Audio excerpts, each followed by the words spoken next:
청장님 수고 많으십니다. 아시다시피 대한민국은 법치국가고요. 법 앞에 모든 국민은 당연히 평등해야 됩니다. 저는 특히 가장 평등해야 할 분야가 병역 의무, 국방과 관련된 의무라고 생각을 합니다. 대한민국 남선들은 성인이 되면 병역 판정 신체 검사를 받고 군 복무를 합니다. 그런데 이제 해외 학위 취득 등 장기 해외 거주를 목적으로 할 경우 당사자는 반드시 해외지방 병무청에 해외여행 기간 연장 허가를 신청해야 하죠. 그렇습니다. 그런데 정당한 사유 없이 허가 기간 내에 귀국하지 않은 사람들에 대해서는 어떤 절차, 어떤 처벌이 이루어집니까, 총장님? 우선은 저희가 외교부하고 협조를 해서 외교부에서 여권 반납 조치할 수 있도록 저희가 요청을 하고, 그다음에 이제 위반자들이 나중에 귀국하거나 하면 필요한 형사 절차를 진행한 다음에 그 이후에 필요한 병역 의무 부과를 다시 하고 있습니다. 네. 이 국외여행 허가 의무를 위반한 사람들의 형사처분 현황을 제가 좀 살펴봤습니다. 그랬더니 최근 6년간 1,037명 중 893명, 86%가 수사 중지 처분을 받았습니다. 결국 대부분이 실질적으로 형사처벌을 받지 않은 셈이죠. 총장님, 이 국외여행 허가 의무를 위반한 사람들이 형사처분이 대부분 이렇게 수사 중지로 마무리된 이유는 뭡니까? 귀국하지 않고 해외에 있어서 실질적으로 수사력이 미치지 않아서 그런 것으로 알고 있습니다. 매년 약 200건 가까이 국외여행 허가 의무를 위반한 사례가 발생하는데 그중에 입국한 사례는 20건 안팎. 그러니까 비율로 따지면 10% 안팎에 이제 불과한 게 현실인데요. 그렇다면 결국 형사처벌이 제대로 이루어지지 않는 점을 악용해서 대부분이 병역 기피를 목적으로 해외에서 무조건 버티기를 하고 있는 거 아니겠습니까? 또 3년간 징역형으로 처리된 사례가 단 한 건도 없는 것으로 알고 있는데 그 이유가 뭡니까? 법원에서 이제 본인이 귀국한 점, 초범이라는 이런 이유를 들어서 대부분 징역형을 해도 집행유예나 선고유예를 판결하고 있는 것으로 알고 있습니다.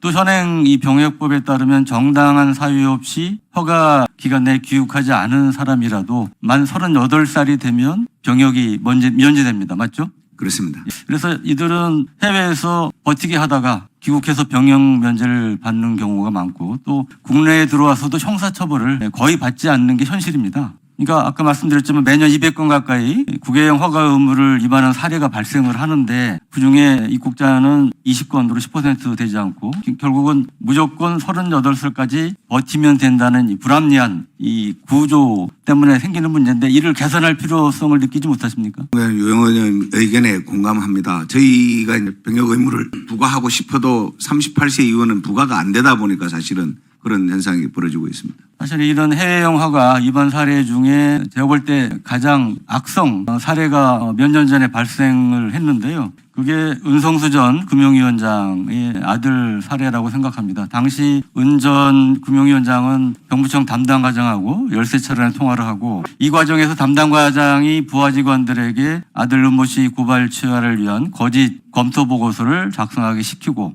근데 직원들이 좀 양심적인 분들이 계셨던 것 같습니다. 밑에 실무자들이 반대를 하니까 스스로 보고서를 작성을 했습니다. 그리고 그 과장님은 중간 결재권자 건너뛰고 서울지방병무청장이 직접 보고를 했고 당시 서울지방병무청장은 은모 씨 이의 신청을 받아들였죠. 이 내용 알고 계시죠? 네, 그렇습니다. 네. 이때 이제 이의 신청 받아들여진 은 전 위원장 아들이 입영 전에 신변을 정리하고 오겠다고 기한 내 귀국할 때는 서약서를 쓰고 미국으로 가서 현재까지 들어오지 않고 있습니다. 상당히 악성이고 계획적인 권력형 병역 면탈 사례라고 볼 수가 있는데 고위공직자 자녀 중 이와 유사한 사례가 있었습니까? 고위공직자는 없었는데 4급 지방서기관이 한 개 유사한 사례가 있었습니다. 언제 있었죠? 최근 5년 내에. 5년 내에 있습니다. 예. 그러니까 당시 병무청 과장은 이게 이제 병역 면탈을 돕는 거다. 그러면 병역 비리라는 걸 알고도 이런 행동을 했는데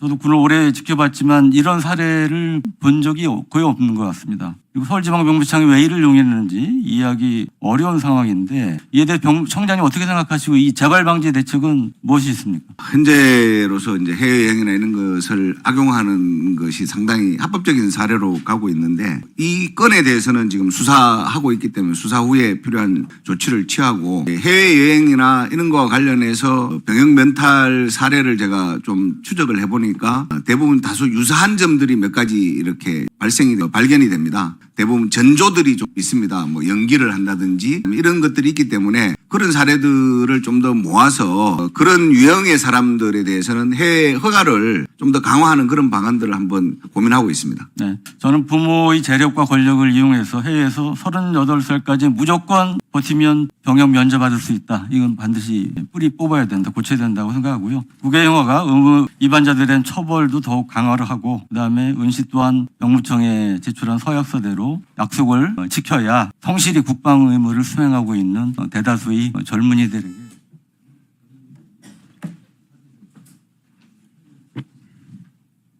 잠깐 말씀 올려도 되겠습니까? 네, 말씀하십시오. 기본적으로 이제 제가 느끼기에 병무는 멘탈이나 비리나 이런 거 중심의 논의들이 많이 되고 또 언론에도 그런 거 중심으로 오르내리는데 그와 병행해서 병역 이행을 한 것이 아주 긍지가 되고 혜택이 되면서 좀 더 이 사회적 책임감들을 느낄 수 있도록 하는 그러한 것들도 우리 국가 사회가 같이 병행해야 될 부분이 아닌가. 사실 유 의원님 말씀해 주신 부분들이 현실적으로 제가 확인하면 되게 어려운 점이 많습니다. 특히 38세 이후에 병역 의무 부과가 안 되다 보니까 그런 경우에는 사실은 뻔히 보면서도 되게 안타까운 일들이 많아서 그런 부분 좀 더 고민하겠습니다.